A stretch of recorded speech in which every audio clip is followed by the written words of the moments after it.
Bom, pessoal, as cheias que atingem o Rio Grande do Sul e provocam destruição fazem com que o setor público realize compras emergenciais, em muitos casos através de medidas extraordinárias.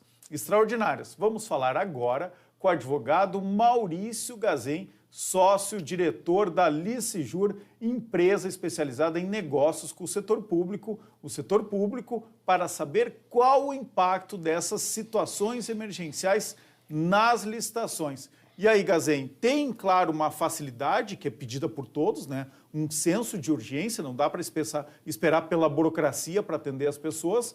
E agora essa lei, né? Aliás, já previa um pouco na lei, na nova lei de licitações, mas esses decretos dão uma garantia ainda maior para os prefeitos, é isso? Com certeza, né? Primeiramente, boa noite a todos. Orestes, gostaria de te agradecer o convite que me foi realizado. Com certeza, né, diante da situação que infelizmente nós estamos vivendo, né, no estado, digamos assim, de calamidade pública, efetivamente é importante, né, que a gente tenha noção de como efetuar as contratações públicas, né, quais seriam as regras, quais seriam os cuidados que a gente tem que ter com relação a essa situação. Então é importante referir, né, para o telespectador, né, o poder público, quando ele quer realizar uma compra, contratar uma obra, um serviço, em regra, ele tem que efetivamente se utilizar do procedimento licitatório, né, previsto na Lei 8666 e agora na Lei 14133. Excepcionalmente, o poder público pode realizar a contratação direta. Como é que ele pode fazer isso? Ele pode fazer isso através da dispensa de licitação ou da inegibilidade de licitação. A inegibilidade seria a incapacidade de se realizar o procedimento licitatório. Por exemplo, a contratação de um profissional, né, como o Jaime Lerner foi contratado, né, para efetivamente projetar a nossa orla. E tem a questão da dispensa de licitação. A dispensa de licitação, ela ocorre, é uma contratação direta por valor, né, então, basicamente, ali, se o poder público quer realizar uma compra até 50 e poucos mil, 57 mil reais, ele pode realizar essa compra por dispensa de licitação. Ou para obras, por exemplo, ele pode fazer uma contratação para licitações até 114 mil reais, perfeito? E existe também alguns incisos lá no artigo 24 da Lei 866 e no 75 da 14133, que fala especificamente com relação à questão de calamidade pública. Então, pode o poder público realizar obras, contratar serviços, realizar compras, por exemplo, através da dispensa de licitação, que nada mais é que uma contratação direta.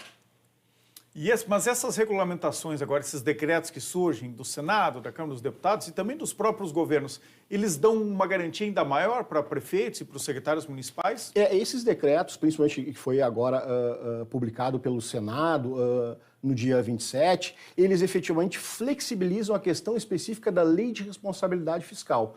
Então, basicamente, nesse caso em específico, né, os municípios e até o próprio Estado vai ter uma maior flexibilidade com relação à questão orçamentária, certo? Mas com relação à questão da... Não interfere, então, diretamente no jeito de contratar essas obras e esses serviços, mas sim na lei de responsabilidade, ou seja, pode ultrapassar um pouco aqueles limites que tem de gastos, é isso? Perfeitamente. Se pode ultrapassar os limites de gastos em face dessa situação. Mas até porque é uma situação extraordinária, né, que não estava prevista, então geralmente se precisa de recursos também extraordinários que não estavam no planejamento normal dos municípios e das prefeituras. Perfeitamente. Essa é, digamos assim, a diretriz com relação a essas notícias que foram realizadas, né? Mas a questão específica da contratação, já há a previsão legal para esses casos de calamidade pública, né?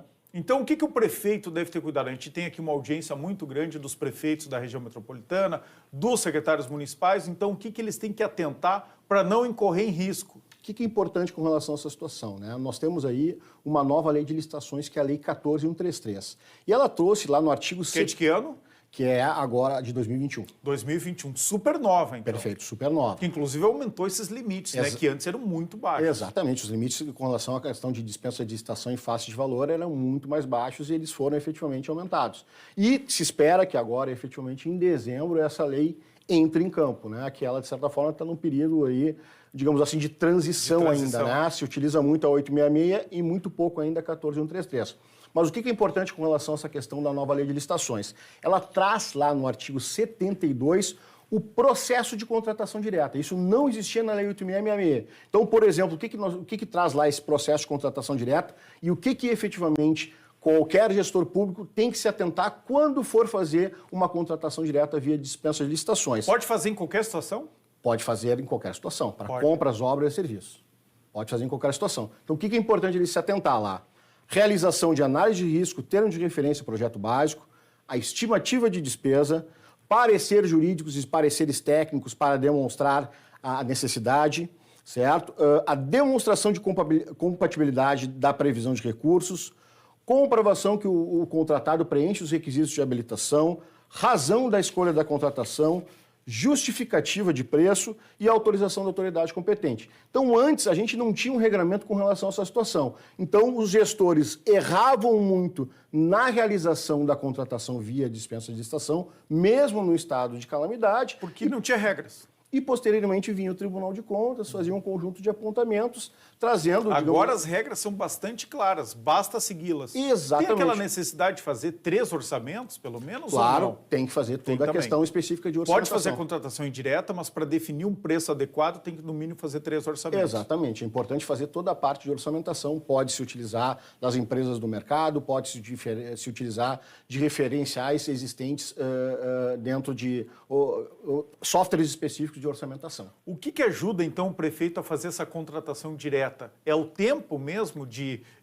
da burocracia de fazer a compra? Com certeza, porque o processo de dispensa de licitação, de contratação via dispensa de licitação, ele é muito mais célere, certo? E, efetivamente, muitas vezes não tem que se utilizar, por exemplo, de um pregão eletrônico. Uma questão importante, tá, é que a gente tem uma instrução normativa específica com relação à questão de dispensa eletrônica. Então, os gestores têm que ter muito cuidado quando forem se utilizar de valores advindos do governo federal, porque em muitos casos eles terão que utilizar a dispensa eletrônica. Qual é a diferença da dispensa eletrônica para a dispensa tradicional? É que, efetivamente, na dispensa eletrônica existe um pregão onde há uma fase de lances e há uma disputa. Mas a grande questão é o quê? Celeridade no processo para atender as pessoas aí que estão necessitando. Não precisa fazer esse pregão, então? Não, aí é a grande questão. Se o dinheiro advém do governo federal, em regra tem que fazer a dispensa eletrônica. Se não advém do governo federal, vai depender se a dispensa eletrônica já está regulamentada no estado e se já está regulamentada nos municípios. Pelo conhecimento que eu tenho, não está regulamentado ainda. Então não há necessidade da dispensa eletrônica. A gente está falando muito aqui pela visão pública, né, do prefeito e dos secretários municipais. Mas qual é a oportunidade que existe aqui para as empresas, né, que fornecem serviços, obras e também materiais para os governos? A questão toda é a seguinte, né? Todas essas dispensas eletrônicas, elas necessitam da devida publicidade. Então, querendo ou não, a gente vai ter aí um conjunto de oportunidades que são interessantes, que vão ser publicadas e que as empresas têm que estar preparadas para participar desses procedimentos licitatórios via dispensa. Certo? Agora, essas publicações, elas acontecem aonde? Parece que há uma publicidade muito grande, mas na verdade não é.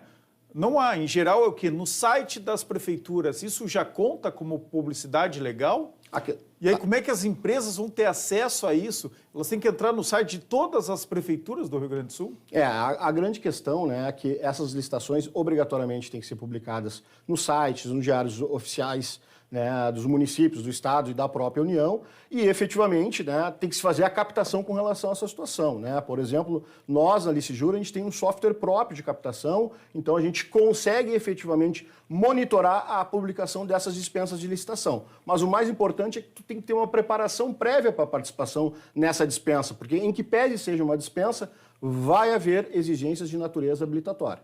Sim, toda a documentação necessária, Perfeito. toda a parte jurídica, questão de impostos que tem que estar Também. em dia, e de preparação da empresa. O que tu sugere, então, para quem quer participar desse mercado aí de licitações da forma correta, né? Vendendo para um baita cliente, poder público, tanto municipal quanto estadual e federal, é um grande cliente, né? E não é, tem-se a falsa ideia que só empresas grandes podem participar das licitações. Várias pequenas e médias empresas podem fornecer. Perfeito. Não resta dúvida que o poder público é o maior cliente do Brasil, né? Tendo em vista o volume de oportunidades que nós temos. Então é importante que as empresas efetivamente estejam preparadas para participar desse mercado. Né? Preparadas, quando a gente fala, efetivamente que elas estejam com a documentação em dia, que efetivamente elas façam o monitoramento das oportunidades que são publicadas e, obviamente, é necessário que se conte aí com uma consultoria especializada para, efetivamente, tu não só participar do procedimento licitatório, mas sim competir dentro do procedimento licitatório, que é o mais importante. Vocês têm algum case de uma pequena empresa ou de uma média empresa que passou a vender para o poder público, assim, em volumes importantes? Com certeza. Nós temos um case específico que é na área de iluminação pública, né? Uma empresa que foi criada efetivamente em 2017, né? Ela não trabalhava com o poder público e nem com o privado. De uma empresa nova, né? Empresa sempre nova. se procura nessas licitações o histórico da empresa, né? Perfeitamente. E aí nós iniciamos um trabalho de efetivamente preparação da empresa, principalmente da parte documental, de qualificação técnica, qualificação econômico-financeira. Começamos a participar de editais menores na área de iluminação pública e efetivamente, né, agora no ano de 2023, a empresa teve um faturamento de 85 milhões de reais. Certo? Hoje em dia ela tem contrato com mais de 25 municípios. Então é todo um trabalho de preparação, de estratégia com relação à questão técnica, com relação à questão de preço e efetivamente, conforme eu falei anteriormente, tem que ter um jurídico forte para que tu consiga competir dentro do procedimento licitatório e não só participar. Maurício Gazem, pela tua experiência, as prefeituras estão melhor preparadas para realizar esses procedimentos? Olha, a grande questão com relação a essa questão das prefeituras é que muitas vezes falta material humano, né? Não são todas as prefeituras... Especialmente as pequenas e médias. Exatamente, não são todas as prefeituras que efetivamente são abastadas, né? Então, tem muitas prefeituras que têm dificuldade na contratação de profissionais, por exemplo, de um engenheiro elétrico, de um engenheiro civil, de alguém especializado em determinadas áreas que possam efetivamente fazer um bom edital e um bom termo de referência que vai refletir numa boa contratação. Então, tem municípios que têm muita dificuldade, mas eu entendo que essa situação está evoluindo e com a nova lei de licitações e com esse conjunto de exigências que nós vamos ter agora, obrigatoriamente as prefeituras vão ter que evoluir, principalmente quando o dinheiro vem do governo federal. Agora tem uma tendência de facilitar as coisas, né? De tirar um pouco a burocracia da frente do gestor público. Porto Alegre tem um exemplo, né, que foi o prefeito, acho que o prefeito Marquesan, né, começou isso de dar uma autonomia maior para os diretores de escolas, por exemplo. Então, eles têm um orçamento lá que eles podem decidir, pequenas obras eles podem fazer. Mas está dando confusão, porque aí tu perde, o poder público perde um pouco do controle, né, dessas obras, desses serviços contratados, fica mais rápido de fazer pequenos reparos, mas aí fica na mão do gestor lá na ponta. Qual é o perigo disso e como se precaver? A grande questão com relação a essa situação é o quê? Muitas vezes tu pegar, em vez de tu centralizar essa situação numa central de licitações, como nós temos aqui, tanto no Estado como no município, a Selic, é efetivamente tu delegar muitas vezes essa questão da realização, da procedimentalização da licitação lá na ponta. Tá? E também, muitas vezes, tendo em vista que esses reparos, entre aspas, têm uma certa emergencialidade, tu deixar de lado o procedimento licitatório e se utilizar da dispensa de licitação. O que o poder público deveria ter feito? Deveria ter feito uma ata de registro de preço com um conjunto de itens, com um conjunto de quantidades e toda vez que uma escola tivesse a necessidade... Utiliza a ata. Utiliza a ata e faz um contrato administrativo. Mas para que efetivamente a gente tenha uma ata, a gente tem todo um procedimento licitatório por trás. Então, o mais seguro é centralizar isso, fazer para esses pequenos reparos, faz uma grande contratação ou várias contratações que aí ficam à disposição dos diretores de escola, perfeitamente, por exemplo. Faz uma grande ata que vai gerar um conjunto infinito de contratos. Mas que na vai atender a Secretaria de necessidade. Educação de Porto Alegre agora fizeram lá, pegaram atas de registro de preço de outras prefeituras. E deu problema. Perfeitamente. É aí por isso que eu acho importante, né, a prefeitura ou o governo do estado efetivamente ter a sua própria ata de registro de preço e principalmente gestionar e fiscalizar ela da forma correta. Porque se utilizar do subterfúgio da emergencialidade para efetivamente fazer uma dispensa de licitação onde muitas vezes não se atenta com relação ao processo e às formalidades do processo de contratação, abre um leque muito grande para a corrupção. Essa é a grande realidade. Abre um leque muito grande porque acabam, de certa forma, sendo convidados poucas empresas ou as mesmas empresas. Sim. Que esse é o grande problema. Perfeito. Maurício Gazem, obrigado pela tua participação aqui de novo no Poder RS, obrigado por tirar as dúvidas aqui, especialmente, né, dos pequenos e médios empresários e também dos prefeitos que nos acompanham. Perfeito, agradeço imensamente aí o convite e estou sempre à disposição.